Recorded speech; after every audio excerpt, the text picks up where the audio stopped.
द्रोणाचार्य के मन में पांडवों के प्रति द्वेष पैदा करने और युद्ध के लिए जोश दिलाने के लिए दुर्योधन ने पांडव सेना की विशेषता बताई। दुर्योधन के मन में विचार आया कि द्रोणाचार्य पांडवों के पक्षपाती हैं ही, अतः वे पांडव सेना की महत्ता सुनकर मेरे को ये कह सकते हैं कि जब पांडवों की सेना में इतनी विशेषता है तो उनके साथ तो संधि क्यों नहीं कर लेता। ऐसा विचार आते ही दुर्योधन आगे के 3 श्लोकों में अपनी सेना की विशेषता बताता है। अस्माकं तु विशिष्टा ये तानि भूत द्विजोतम नायका मम सैन्यस्य संज्ञार्थ तान्ब्रवीमि। अस्माकं तु विशिष्टा ये तानि भूत द्विजोतम। दुर्योधन द्रोणाचार्य से कहता है कि हे द्विज श्रेष्ठ, जैसे पांडवों की सेना में श्रेष्ठ महारथी हैं, ऐसे ही हमारी सेना में भी उनसे कम विशेषता वाले महारथी नहीं हैं। प्रत्युत उनकी सेना के महारथियों की अपेक्षा ज्यादा ही विशेषता रखने वाले हैं। उनको भी आप समझ लीजिए।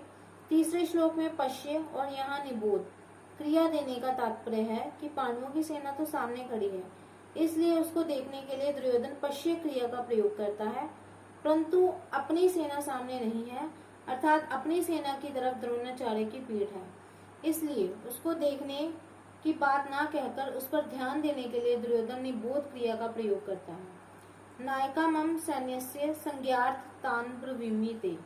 मेरी सेना में जो विशिष्ट सेनापति हैं, सेना नायक हैं, महारथी हैं, मैं उनके नाम केवल आपको याद दिलाने के लिए, आपकी दृष्टि उधर खींचने के लिए ही कह रहा हूँ।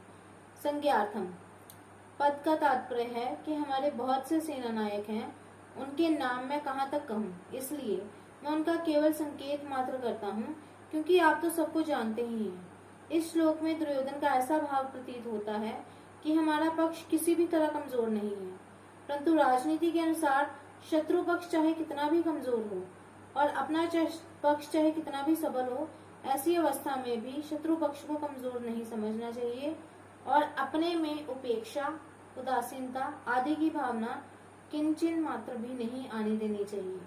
इसलिए सावधानी के लिए मैंने उनकी सेना की बात कही और अब अपनी सेना की बात कहता हूँ। दूसरा भाव ये है कि पांडवों की सेना को देखकर दुर्योधन पर बड़ा प्रभाव पड़ा और उसके मन में कुछ भय भी हुआ, कारण कि संख्या में कम होते हुए भी पांडव सेना के पक्ष में बहुत से धर्मात्मा पुरुष थे और स्वयं भगवान थे। जिस पक्ष में धर्म और भगवान रहते हैं उसका सब पर बड़ा प्रभाव पड़ता है। पापी से पापी, दुष्ट से दुष्ट व्यक्ति पर भी इसका प्रभाव पड़ता है।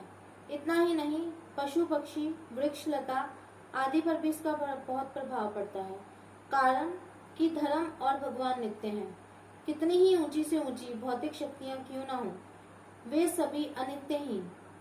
इसलिए दुर्योधन पर पांडव सेना का बड़ा असर पड़ा, परंतु उसके भीतर भौतिक बल का विश्वास मुख्य होने से वह द्रोणाचार्य को विश्वास दिलाने के लिए कहता है कि हमारे पक्ष में जितनी विशेषता है उतनी पांडवों की सेना में नहीं है, अतः हम उन पर सहज ही विजय कर सकते हैं।